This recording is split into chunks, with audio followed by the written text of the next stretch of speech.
Last April, SGEU hosted our annual convention at the Mosaic Place in Moose Jaw. Over 200 delegates attended the convention, and they came from every region of the province and representing a vast spectrum of age, culture, and education. They were sent there by their peers and from their workplaces. It was in the late 80s, and the Conservative government was busy cutting crews and eliminating jobs. I was the junior person in my shop at that time. One day I was at work when a private contractor showed up at our shop and asked that I modify his truck so that he could work with our equipment. And my boss told me to just do it, no charge. Well, the privateer backed his truck into my bay, and I had a quiet conversation with him about how I felt about working on his truck. He subsequently decided that maybe he should take his truck elsewhere and pay to have it modified. My mom started working before unions, and I remember her working more than a week of straight nights. And it was, if you were the favorite of the boss, well, then you got the better jobs, you got the better shifts. And once the unions came in, a lot of the favoritism was gone. The employer became more accountable. I think, for people that think that the unions aren't helping the workers, they need to talk to some of the people before unions came in. The respect is there.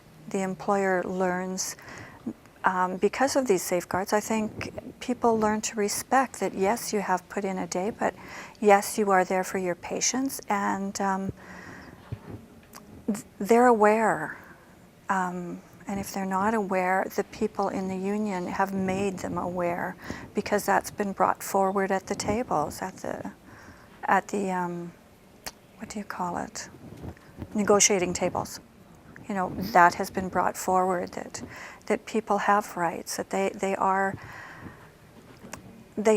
expectation should not be that they can work a continuous 24-hour period without having some sort of compensation, without having some sort of rest periods. Well, the union definitely helps the members when it comes to dignity and respect in the workplace, because we do our best to educate our members that, regardless of where they're working or what their work environment is, they are entitled to be treated equally and fairly and with respect, which means when customers are coming in, they don't have the right to swear at them, they don't have the right to abuse them verbally, or, in some instances, maybe even push them or anything like that. And the union is pretty good at having the support in line for the members so that they know that's not expected or tolerated in their workplace. And we definitely protect our members from having to deal with irrational or intoxicated customers, and the union definitely helps with that. My boss came to me after he found out what had happened and said to me, "Bob, you'll never be more than just a welder." I was okay with just being a welder. A few days later, my co-workers presented me a pink shirt that said, "Bob, just a welder," beaming on it.